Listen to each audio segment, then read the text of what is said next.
For over 2 decades, Sean Diddy Combs shaped the sound of a generation, built a sprawling business empire, and stood at the pivotal intersection of culture and business. His influence extended far beyond music, touching fashion, film, and lifestyle, marking him as one of the most powerful figures in entertainment history. But now, with federal prosecutors presenting a single designer drug tablet as key evidence, his future hangs precariously in the balance. This is not simply a courtroom drama. It is a profound reckoning for a man who once seemed untouchable in every arena he dominated. The stakes have never been higher. When your downfall begins with a pill shaped like President Barack Obama's head, it is clear the story is not going to conclude quietly, behind closed doors, with a settlement or a simple plea deal. That tablet, the vivid blue, embossed with the iconic face of the former president, is now Exhibit A in a high-profile New York courtroom, where Sean Combs faces serious allegations that have the weight of potential criminal conviction. The case is as complex as it is shocking, far beyond anything you might expect from a global hitmaker story. So how did we go from cultural titan and music mogul to possible criminal mastermind? And why are some of the biggest names in music, from Usher to Kid Cudi, being drawn into this unfolding drama? Let's break it down, step by step. The first stop on this intense and turbulent journey is the notorious endless pillbox. The opening witness, David James, is a figure who was once deeply trusted, Diddy's longtime assistant and travel coordinator, responsible for booking flights, hotels, and managing countless details. Yet James also inadvertently became a witness to what some describe as the unraveling of Diddy's public image. He testified that Diddy traveled regularly with more than 25 unlabeled pill bottles, dozens of containers full of unidentified substances, including a particularly striking item, a bright blue tablet stamped with the face of President Obama. In most ordinary workplaces, an employee carrying pills shaped like a former president might spark concern, or at least a call to HR. But in the world of Sean Combs, apparently, it was just another ordinary day. James revealed how he hand-carried the stash through airports, backstage at major award shows, and even during family vacations, under an unspoken rule: ask no questions, keep your job. The defense team called his testimony an exaggeration, an attempt to sensationalize the story. But prosecutors pushed back fiercely, arguing, if a man feels comfortable swallowing a president, what does that say about his respect for smaller boundaries, like basic laws? That line resonated with the jury, many of whom were seen scribbling notes as if preparing captions for social media. But the pill allegations were just the introductory layer of this case. The real drama unfolds next in West Hollywood, and it begins with a punch. Enter Dawn Richard, former member of the girl group Danity Kane, whose testimony painted a vivid picture of a private dinner party packed with A-list celebrities, including Usher, Nio, Jimmy Iovine, alongside Diddy and his then-girlfriend Cassie. According to Richard, the evening started smoothly with perfect vibes, but took a sudden, disturbing turn. Diddy's mood shifted abruptly, as quickly as a DJ switching tracks mid-set. One moment he was whisper arguing with Cassie, and the next he punched her in the stomach, right there in front of everyone. Usher, caught mid-bite, froze in shock. Nio's fedora stopped mid-gesture. Security rushed Cassie out while Diddy waved for the party to continue as if nothing had happened. No emergency calls were made, no one left the table. The official explanation from Diddy's camp was that the incident was passion, not violence.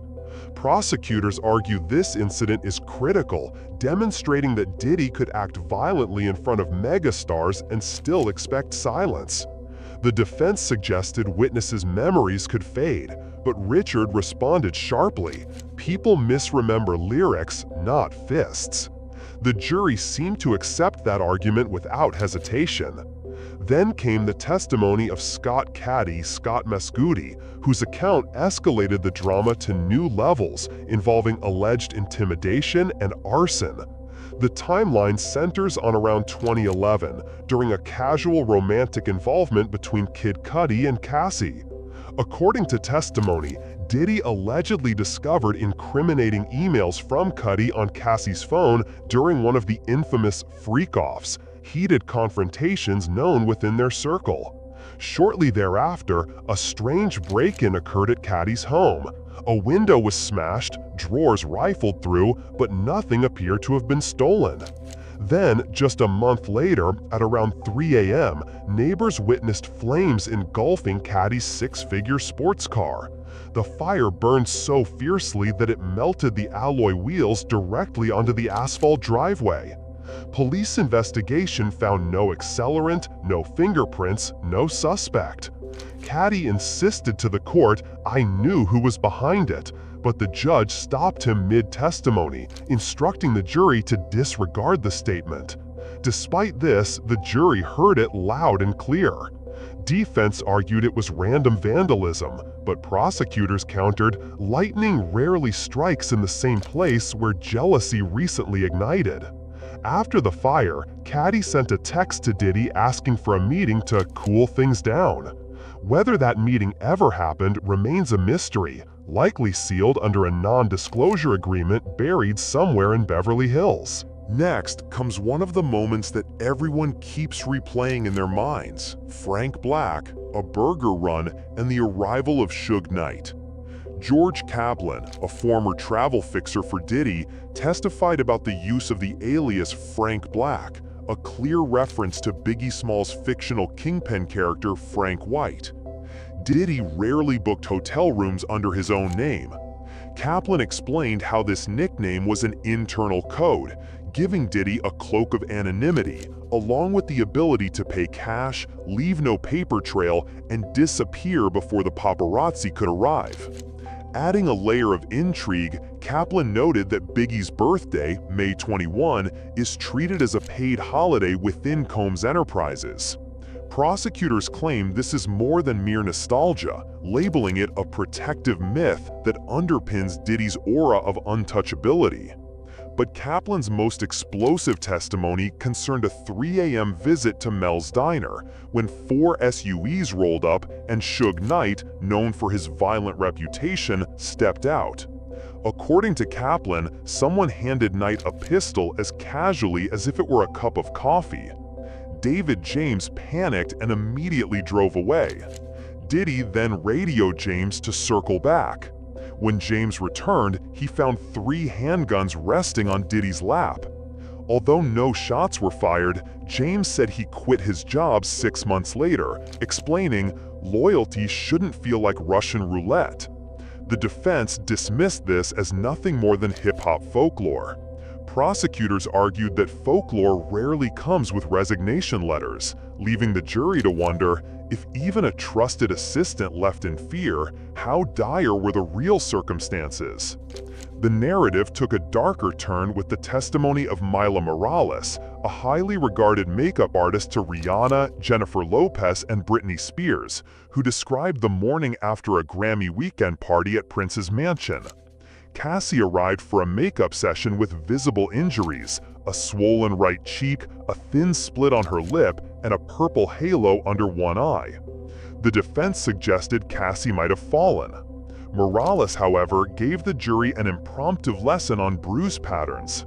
A fall causes a spread bruise, a fist leaves a centered mark.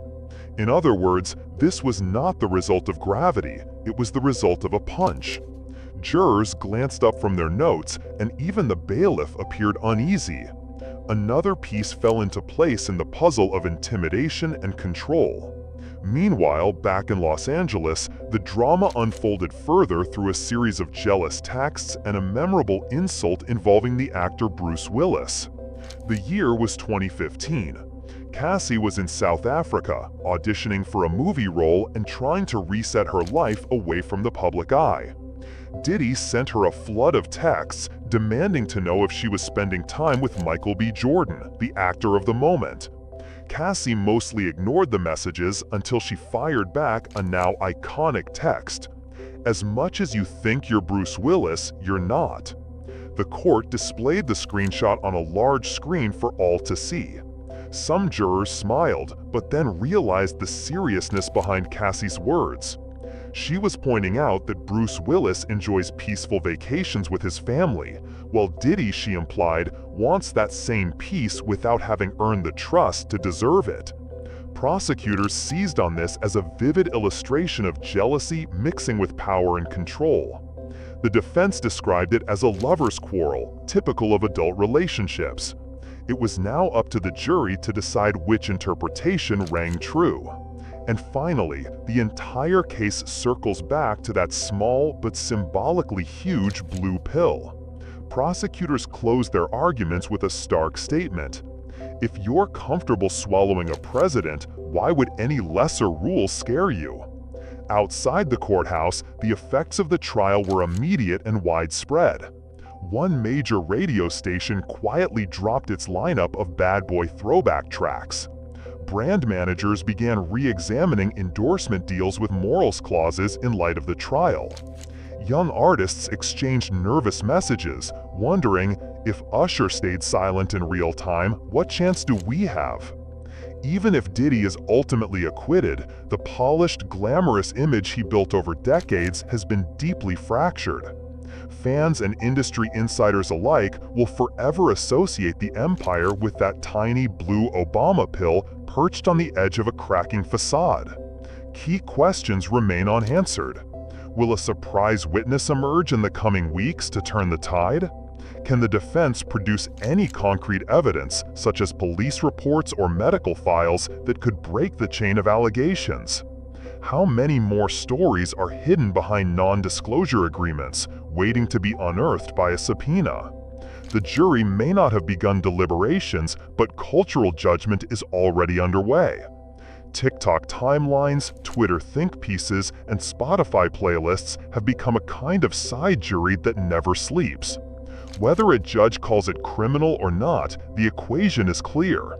Pill-sized symbol equals empire-sized hubris.